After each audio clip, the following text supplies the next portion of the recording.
Hello everyone, welcome to Lush and Salty Aquariums. I just got back from a nice run on a late summer's eve and it was fabulous.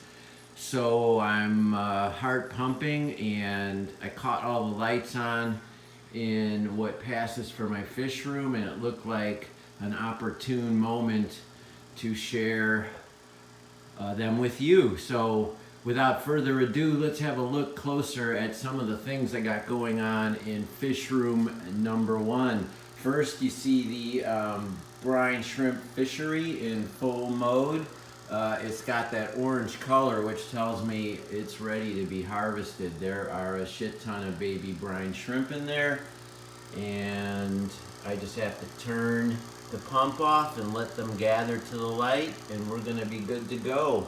Harvesting baby brine shrimp is easy, relatively easy. Anyone can do it and should do it. It makes marvelous food for almost any sized fish except for medium large to large. So any nano fish and babies, of course, adore that food, high in protein. All right, so tank number one is houses my robust colony of cherry barbs, and you see some super fat females. They're hovering over where I want them to spawn with the more red males. There's one there. That may be happening, but you see a cherry shrimp, and I don't know, I haven't found any fry in here. I'm not expecting to find any fry at this point because I believe they get predated upon if they make it to past the egg stage. These are egg scattering fish, and I believe their eggs are getting passed down into this moss and other places, but being predated upon by other creatures in this tank, if not for the fish themselves. Otherwise, they're just not spawning, and I don't know why, because this tank is in great shape. You see all the plants. It's running a sponge filter.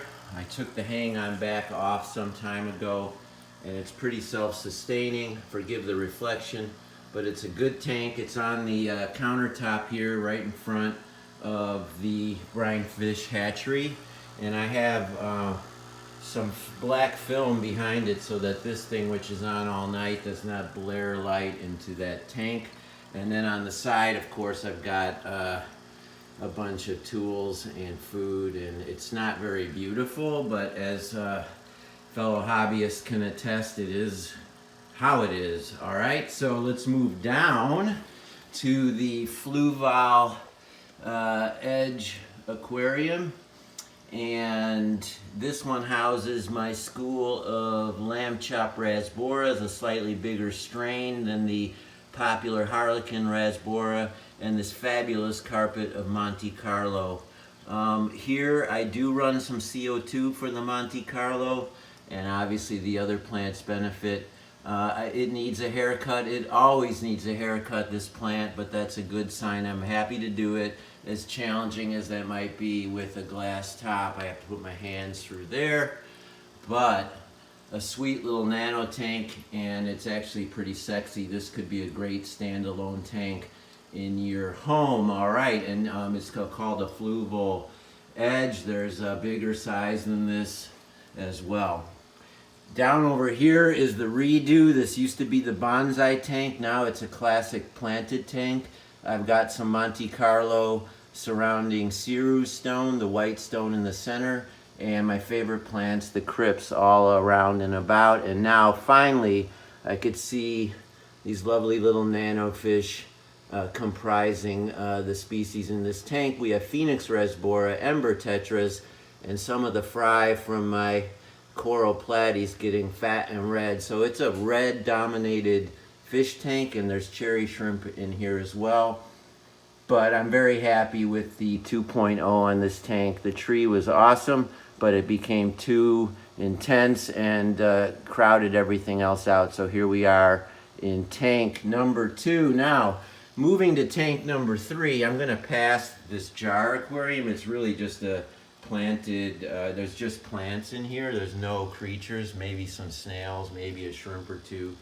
And I don't know why I'm doing that. It's more for just the aesthetic on this little piece here. But over here I was trying to breed these celestial pearl Danios. There's a beautiful male right there. At first I just had the moss here, which is kind of how you do it.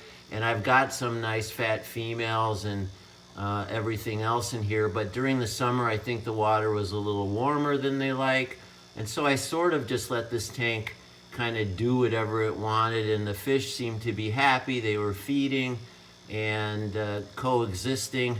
But I have not found any fry in here or have seen much spawning activity, if any. But it's a lovely little planted tank, super low tech, sponge filter, nothing but extra plants and hardscape. No new work done there, repurposing everything but a nice setup, and I'm hoping for some spawning as the winter comes and the water gets cooler, which those fish like. Here I have another tank with an air stone and a heater, and I grow guppy grass. It grows super green in there. When it's mega thick, I just take it out and use it in other tanks. I have no other creatures in there.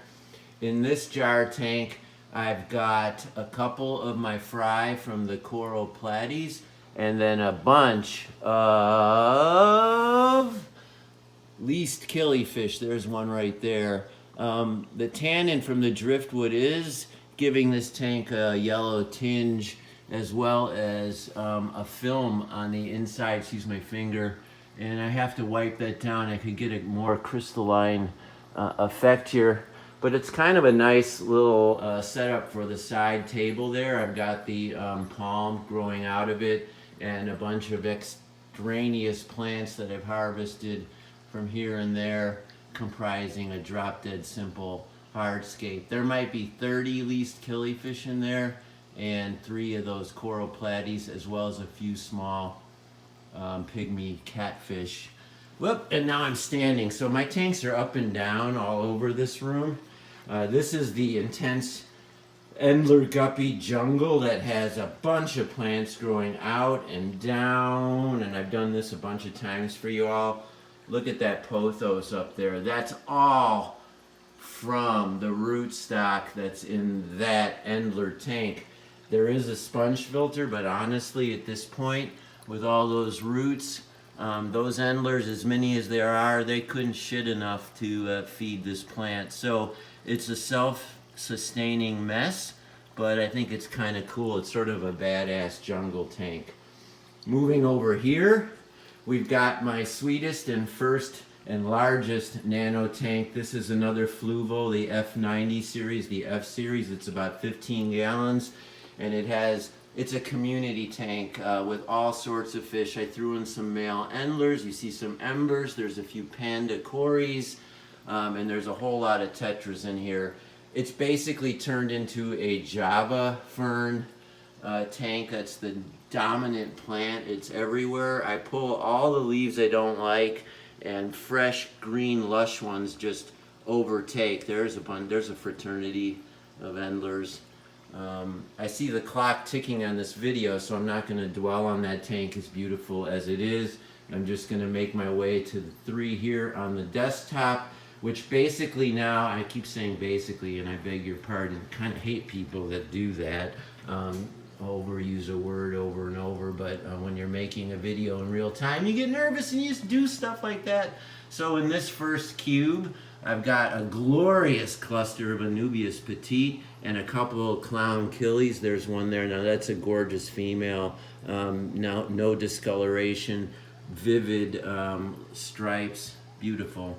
And there's 2 others in there and a few ruby tetras. I'm going to dismantle this tank, put it back together, put the ruby tetras in one of the tanks I just showed you, and make this a clownfish only and hope for spawning. The same activity I got in this tank, which is very low tech, even smaller cube with a group of clowns. There's 4 in there, and there has been some spawning.